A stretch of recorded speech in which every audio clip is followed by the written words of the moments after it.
Soit dit en passant. Alors qu'il pleut dehors et que Malika est déjà toute mouillée, je me lance dans un nouvel écrit teinté de mélancolie. Je n'ai pas beaucoup d'amis, mais les amis que j'ai, même si je ne les connais pas forcément depuis longtemps, je sais que ce sont de vrais amis. Par exemple, ce sont des personnes qui n'auraient jamais été jalouses du bonheur de Léa, dans le bonheur des uns, si cette dernière avait été leur amie. Mes amis, je ne les vois pas régulièrement, car nous n'habitons pas à côté, car nos emplois du temps et nos modes de vie diffèrent. Mais quand on se retrouve, c'est comme si on ne s'était jamais quitté. On est nous-mêmes, sans filtre, avec nos délires qui peuvent déplaire vus de l'extérieur, mais qui nous font du bien à nous, à l'intérieur. Lorsque je suis avec eux, si j'en ressens le besoin, je peux parler de mes peurs, des difficultés que je rencontre, aussi bien dans mon métier que dans mes relations familiales et amoureuses. En effet, ils ne me jugent pas. Ils se contentent de m'écouter, avec bienveillance. Souvent, ils ne comprennent pas ma tristesse, mais je ne leur en veux pas. Je me dis, même que ce n'est pas plus mal ainsi, au moins mes souffrances ne leur rappellent rien de leur propre vécu. Parfois, mes amis me donnent des conseils en essayant de se mettre à ma place, ils me disent ce que eux auraient fait, ou alors ils me parlent d'autres personnes qu'ils connaissent et auxquelles mon problème du moment leur fait penser. Dans tous les cas, mes amis font ce qu'ils peuvent pour m'aider à retrouver le sourire, et rien que pour cela, quel que soit leur résultat, quel que soit le résultat, je leur dis merci. Mes amis sont donc des gens bien. Et je ne dis pas ça parce que ce sont mes amis. Non, je dis ça parce que je les connais, même ceux qui sont entrés récemment dans ma vie. Je sais qui ils sont au fond d'eux-mêmes, derrière leur apparence. Car je ne sais pas m'attacher aux personnes sans poser des questions sur leur quotidien, leur passé et leurs désirs. Je suis comme ça. J'ai perdu beaucoup de temps pendant une période de ma vie, alors maintenant, je souhaite accorder mes précieuses minutes à des gens en qui je peux avoir confiance, qui ont des principes et des valeurs dans lesquels je me retrouve. Ainsi, ceux avec qui j'entretiens des liens amicaux ont en commun d'être positifs et souriants, compréhensifs et respectueux, entreprenants et dynamiques, calmes et réfléchis. Certains de mes amis sont plus âgés que moi, et c'est loin d'être un obstacle dans notre relation, que ce soit de mon côté comme du leur. En effet, ils me partagent les leçons qu'ils ont tirées de leur expérience, et moi je leur offre un peu de ma naïveté, de ma rêverie. C'est donnant-donnant. Ces amis-là me ressemblent davantage au niveau des qualités du cœur. Ce sont d'ailleurs ceux qui s'inquiètent le plus pour moi, et moi pour qui je me fais le plus souvent des soucis. Avec mes amis, je peux aussi ne rien dire, et c'est ce que je fais le plus souvent, car besoin ou non, j'ai du mal à me confier, à concentrer l'attention sur moi. Vous allez me dire que mes textes démontrent le contraire. Je vous répondrai que pour moi, par écrit, c'est plus facile de me dévoiler. En effet, quand je suis face à ma feuille, seule, je me sens libre, libre de dire tout ce que je pense. En réalité, je ne le suis pas tant que ça. À partir du moment où je décide de publier mes textes, je dois en effet respecter les autres et faire attention aux critiques que j'émets. Je ne suis pas non plus à l'abri de tout danger. Mais j'ose. Et puis, si j'ai le défaut de trop parler de moi avec vous, je ne pense pas en revanche vous manquer de respect. Quant à mes avis, je les assume parce qu'ils sont argumentés et que nous vivons dans une démocratie où la liberté de penser existe. Ainsi, maman, rassure-toi, le monde ne devrait pas se retourner contre ta fille. Au début, bien que ma décision soit prise et la création du site effectuée, j'avais quand même peur de partager mes textes sur Internet.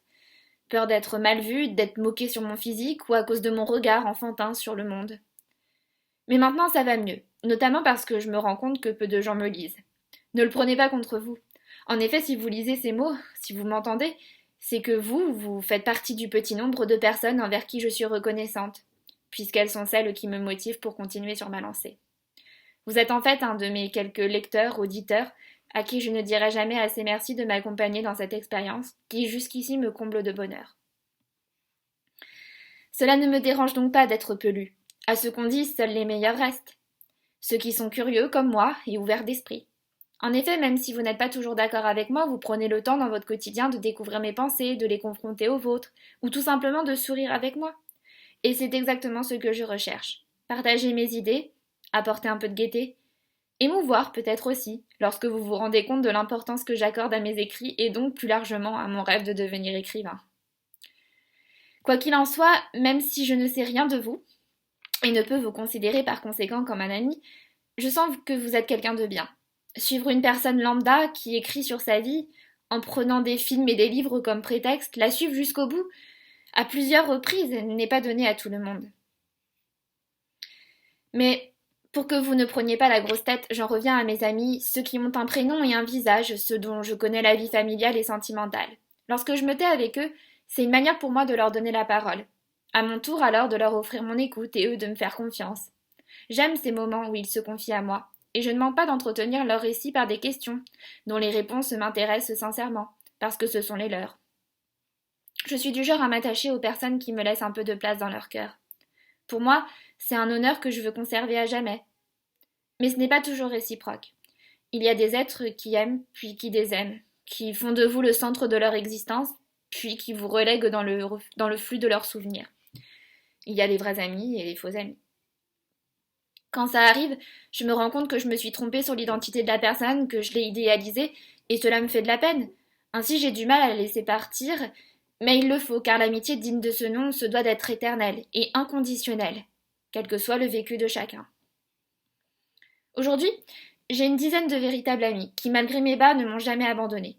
C'est une de ces personnes chères à mes yeux que j'ai retrouvée hier après-midi pour boire un verre. Un verre prévu quelques jours à l'avance, car les emplois du temps diffèrent, mais un verre désiré, car loin des yeux ne veut pas dire loin du cœur. Et quand on veut vraiment, on finit par trouver une place dans son quotidien pour l'autre. Cette amie, cela ne fait même pas un an que je la connais, mais nos échanges par mail pleins d'attention, de respect et de vérité ont suffi pour nous rapprocher, nous apprécier et reconnaître en chacune une certaine beauté de cœur. Sa pureté me donne assez d'assurance pour croire que jamais elle ne me trahira. Elle fait la même profession que moi. Ce dernier point, je pense, lui permettra de se reconnaître complètement. Et elle l'a fait à merveille. Rien que pour ça, je l'admire et la respecte. Le temps et l'énergie qu'elle donne aux enfants est incroyable. Et je suis heureuse de découvrir lors de nos retrouvailles à quel point ces derniers le lui rendent. Un de mes anciens élèves, me racontait-elle ainsi, m'attend chaque soir à la sortie de l'étude pour me raconter sa journée au collège. C'est mignon. Moi, je ne trouve pas ça mignon. Je trouve cela exceptionnel, à l'image de l'investissement personnel qu'elle consacre à sa place. Cet enfant lui témoigne sa reconnaissance alors que l'année scolaire est terminée et qu'une nouvelle année vient de commencer, alors qu'elle n'a eu cet élève que 5 mois sur 10. Moi, je n'ai jamais fait ça pour mon enseignant préféré et pourtant je l'adorais. Vous l'avez compris, cette fille, c'est la maîtresse que tout enfant aimerait avoir de la petite section maternelle à la terminale. En plus d'être très gentille, elle offre des pâtisseries à chaque retour de vacances, elle vient corriger les cahiers le mercredi et le dimanche, elle imprime des affiches en couleur de chez elle et surtout, elle sait transmettre les savoirs. Je sais que mon amie doit beaucoup aux enfants. Ils l'ont aidée à relever la tête après quelques chagrins, mais quand même, elle est époustouflante. Et pas uniquement avec les moins de 12 ans, puisque je la porte moi-même dans mon cœur. Un petit verre avec cette amie souriante et motivante, et j'ai envie de gravir des monts pour être comme elle. Une amie, une collègue que j'ai la chance d'avoir rencontrée. Comme quoi, l'éducation nationale avec ses affectations dénuées de logique ne fait pas tout mal. Nous nous sommes bien trouvées toutes les deux, car auprès de moi mon amie prétend se sentir comprise et répondre sans gêne à mes questions. Mais l'entendre se réjouir de ma nouvelle affectation n'a quand même pas suffi à apaiser mon esprit. C'est pourquoi, après une demi-heure d'écriture, j'ai délaissé ce matin ma feuille et je suis allée nager. Pas terrible au temps du Covid, je vous l'accorde, mais nécessaire pour faire le point sur ma situation. Il faut bien continuer à vivre et pour cela, chacun fait comme il peut. La natation, c'est mon sport préféré, pour plusieurs raisons. Tout d'abord, même si je ne suis pas une nageuse exceptionnelle, je me débrouille plutôt bien. Et j'aime ça, car comme avec l'allemand, lorsqu'on est bon dans une discipline, on finit par l'apprécier et par en faire un loisir plus qu'un domaine de travail. Ensuite, nager me calme, me redonne confiance en moi et me permet, une fois la séance terminée, de reprendre le cours de ma vie, plus sereine et plus combative. Quand je nage, je prends plaisir à ressentir l'eau sur mon corps. J'ai aussi l'impression d'être légère, libérée du poids de mes interrogations, me contentant alors de les survoler, sans me laisser affecter par elles. Quand je nage, je prends du recul pour un nouveau départ. Je suis Ariel, qui sourit à la vie hors de l'eau. Je me dis que ça va aller et que j'ai les capacités pour affronter les aléas de la vie. Après avoir appris le nom de la ville de ma nouvelle école, ainsi que le niveau de ma future classe, j'avais besoin de savoir ce que moi je pensais réellement de cette nouvelle perspective professionnelle. J'avais besoin de prendre de la hauteur pour analyser ce qui m'attendait.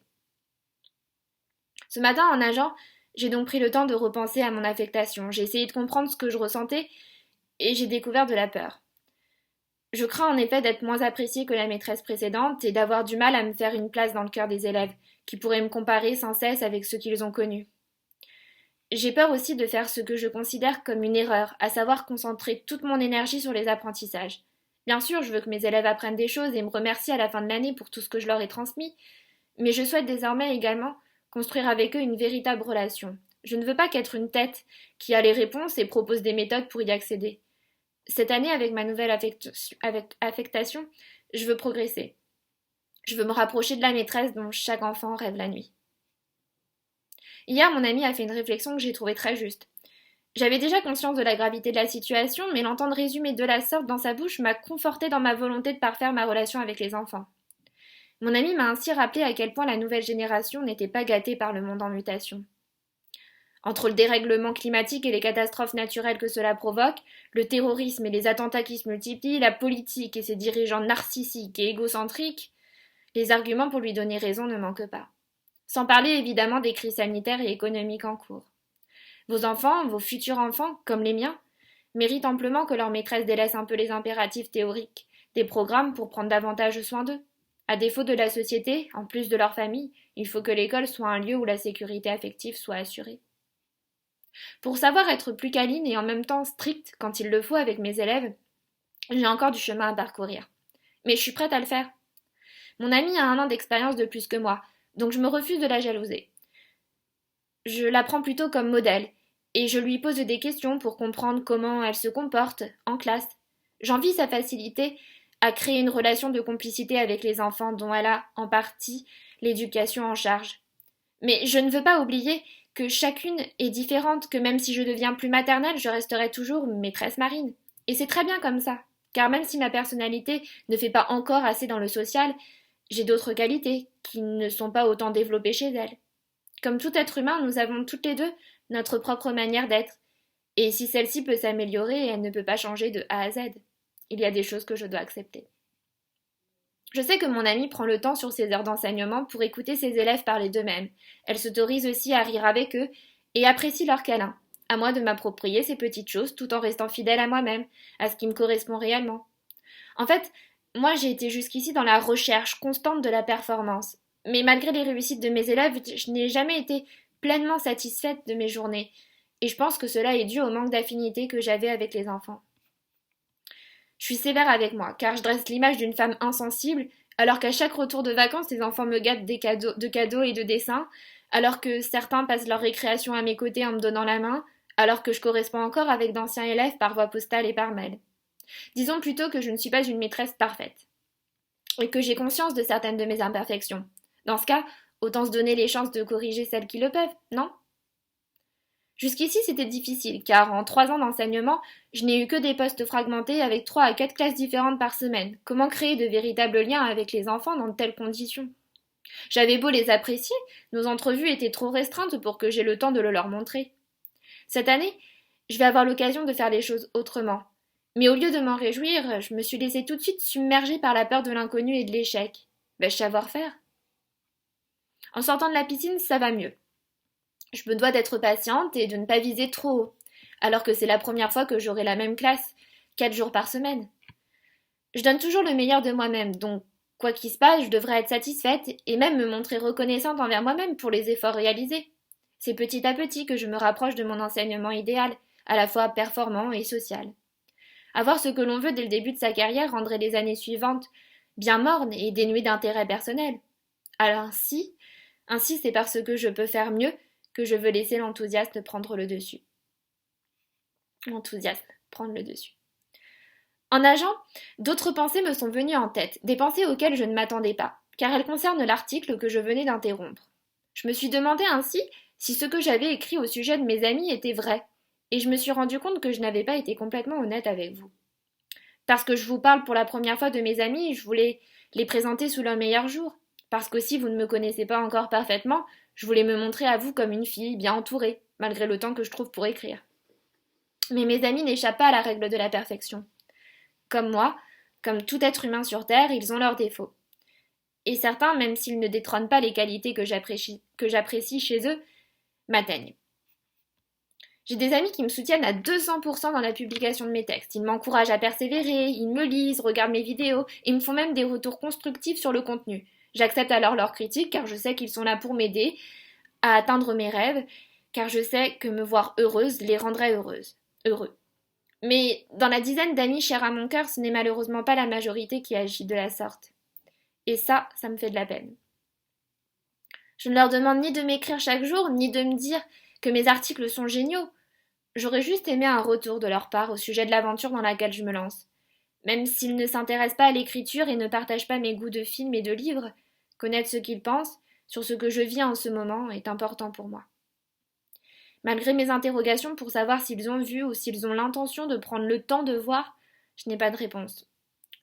Je sais bien que chacun a sa vie et donc ses soucis, ses imprévus et ses priorités. Je sais que nous avons peu de temps pour penser à nous, alors pour penser aux autres.